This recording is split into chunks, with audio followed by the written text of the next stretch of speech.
नमस्कार। आप बराबर सुन रहे होंगे कि बिहार में जो है लाइब्रेरियन की वैकेंसी आने वाली है, लेकिन बिहार में तो वैकेंसी नहीं आई। लेकिन दिल्ली में जो आपका लाइब्रेरियन की बम्पर वैकेंसी कह सकते हैं कि आपकी आ चुकी है। तो इस वीडियो में हम लोग एज, फ़ी, एजुकेशनल क्वालिफिकेशन क्या चाहिए और साथ ही साथ केवल लाइब्रेरी साइंस की डिग्री चाहिए या फिर कुछ और सर्टिफिकेट चाहिए, सब कुछ हम देखने वाले हैं। और फिर अगर आप इस एग्ज़ाम में क्वालिफाई हो जाते हैं तो आपका कहाँ जॉब होने वाला है और फिर आपका एग्ज़ाम कहाँ होने वाला है, हर चीज़ हम लोग जानने वाले हैं। और यदि आप दिल्ली से बाहर के हैं, दिल्ली के से बाहर के हैं तो क्या आपको कोई छूट मिलेगा, सब कुछ हम जानने वाले। सिलेबस, पद, योग्यता, पाठ्यक्रम, हर चीज़ हम लोग समझने वाले हैं और सारा कन्फ्यूजन आपको एक ही वीडियो में आपका ख़त्म हो जाएगा। इस वीडियो के अंत तक बने रहिएगा, आपका कोई भी कन्फ्यूजन बिल्कुल नहीं रहेगा। और यदि हमारे चैनल पर पहली बार आए हैं तो हमारे चैनल को लाइक करके, सब्सक्राइब करके सपोर्ट भी ज़रूर। तो भाई लोग, अगर हम इसमें टोटल वैकेंसी की बात करें तो वैकेंसी जो है आपका 100 + 4 104 वैकेंसी है। और ये 104 वैकेंसी कोई कम नहीं होती। हाँ, 100 से का अगर कम होता तो कहते कि हाँ बहुत कम वैकेंसी है, लेकिन 100 वैकेंसी है तो आप कह सकते हैं अच्छी खासी वैकेंसी है और इसमें आप फाइट कर सकते हैं। जिसमें कि AWS की टोटल वैकेंसी 13 है, UR की बात करें तो 25 है, वहीं अगर OBC की बात करें तो 32 है, वहीं पर SC की बात करें तो 27 है और ST की बात करें तो 3 है। और PWBD कैंडिडेट के लिए जो है आपका 4 वैकेंसी है। और अगर इसके पोस्ट कोड की बात करें, जैसे कि आप सर्च जब करेंगे वहाँ पर आपको पोस्ट कोड मांगा जाएगा तो 37/22। और ये नेम ऑफ द पोस्ट की बात करें तो ये आपका लाइब्रेरियन का है और एजुकेशन का है। ग्रुप की बात करें तो B है और ग्रेड पे आपका 4600 है। काफ़ी अच्छी सैलरी इसमें आपको मिलती है।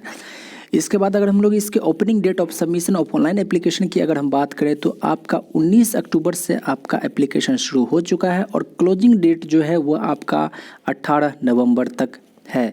और इसके बाद अगर हम लोग एज रिलैक्सेशन की बात करें तो आपका जो है 30 से ज़्यादा उम्र आपका नहीं होना चाहिए। और दिल्ली NCR से बाहर के कैंडिडेट हैं तो आपको जनरल में काउंट किया जाएगा। इस बात को ध्यान रखें कि दिल्ली NCR से अगर बाहर के हैं तो आपको जनरल में काउंट होना पड़ेगा। मतलब कि यहाँ जो है आपके लिए टोटल अगर वैकेंसी की बात करें तो आपका बिहार से दिल्ली से बाहर जितने भी हैं उनके लिए टोटल वैकेंसी जो है 25 है और 25 सीट में ही आपको फाइट करना पड़ेगा।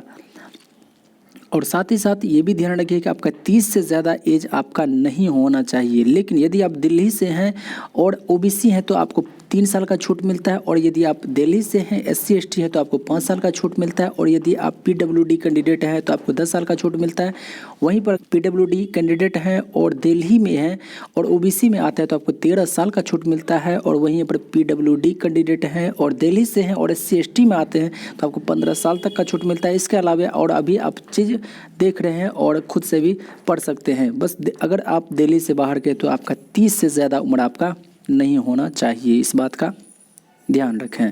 जो एक इम्पोर्टेंट बात है कि यदि आप वुमन हैं तो आपको कोई भी इसमें अलग से छूट नहीं मिला है। हालांकि कोई भी स्टेट गवर्नमेंट का भी एग्ज़ाम निकलता है, वैकेंसी निकलती है तो उसमें गर्ल्स के लिए छूट मिलता है, लेकिन इसमें किसी भी तरह का वुमेन के लिए कहीं भी छूट आपका नहीं मिल रहा है।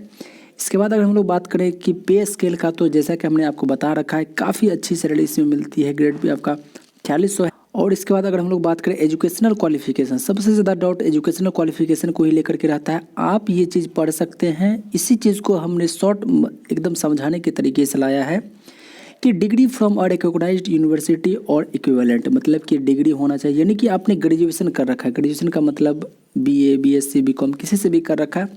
सेकंड में कह रहा है बैचलर्स डिग्री और equivalent diploma in library science और रिकॉग्नाइज्ड यूनिवर्सिटी। और हाँ ठीक है, तो जैसा कि आपको कह रहा है कि इसमें आपको डिप्लोमा कर रखे हो या फिर आपके पास बैचलर डिग्री हो, किस में, तो लाइब्रेरी साइंस में। तो यानी कि आपके पास या फिर ग्रेजुएशन हो या फिर आपने लाइब्रेरी साइंस में डिप्लोमा कर रखा हो या फिर आपने लाइब्रेरी साइंस में आपके पास बैचलर डिग्री है, तब भी आप इसके लिए एलिजिबल हैं। साथ ही साथ इसमें दूसरा भी रिक्वायरमेंट किया गया है कि 2 साल का एक्सपीरियंस होना चाहिए कि लाइब्रेरी का, या तो आप स्कूल में रहे हो या फिर कॉलेज में रहे हो, इस तरह का आपसे एक्सपीरियंस भी मांगा जा रहा है। लेकिन साथ ही साथ इसमें और भी लगाया गया है कि आपके पास कंप्यूटर सर्टिफिकेट होना चाहिए। 1 year certificate in computer application from a recognised institute और इक्विवेलेंट, यानी कि 1 साल का सर्टिफिकेट आपका होना चाहिए, जैसे कि DCA, ADCA, PGDCA या फिर O लेवल का भी कर रखे तो भी चलेगा। BSc इन कंप्यूटर साइंस कर रखा है ये भी आपका चलेगा। BCA भी कर रखे हैं, BTech यदि आप कंप्यूटर से कर रखे हैं तो आप सभी भी एलिजिबल हैं। जैसा कि यहाँ पर कहा जा रहा है सर्टिफिकेट, तो अगर सर्टिफिकेट की बात करें तो सर्टिफिकेट आपका सबसे निचला ग्रेड में आता है, मतलब कि सबसे निचला स्तर में बात करें सर्टिफिकेट होता है, फिर उसके बाद डिप्लोमा होता है, फिर आपका बैचलर डिग्री होता है, फिर उसके बाद मास्टर्स डिग्री होता है।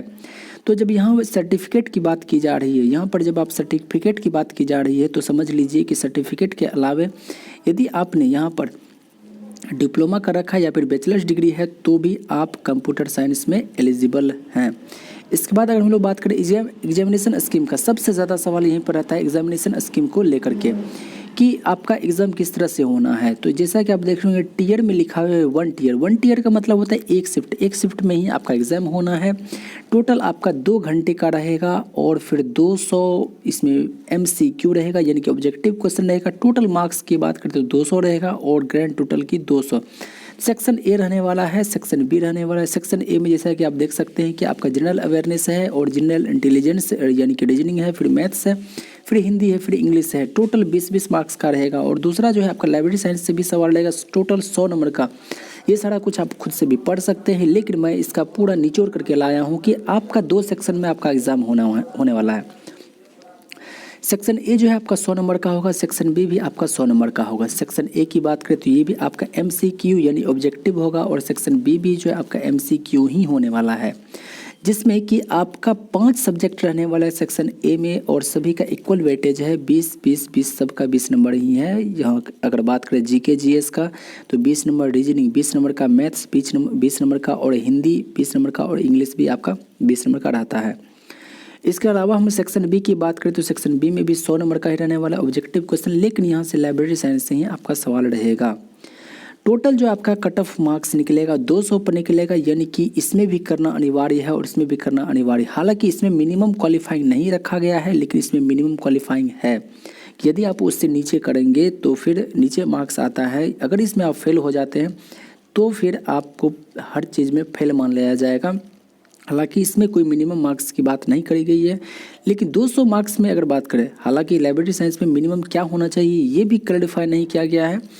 बाकी अगर हम बात करें कि इस टोटल 100 को मिलाकर के 200 में जनरल लोगों का जो है क्वालिफाइंग रखा गया है 40% और OBC हैं तो 35%, SC ST है तो आपका 30% रखा गया है।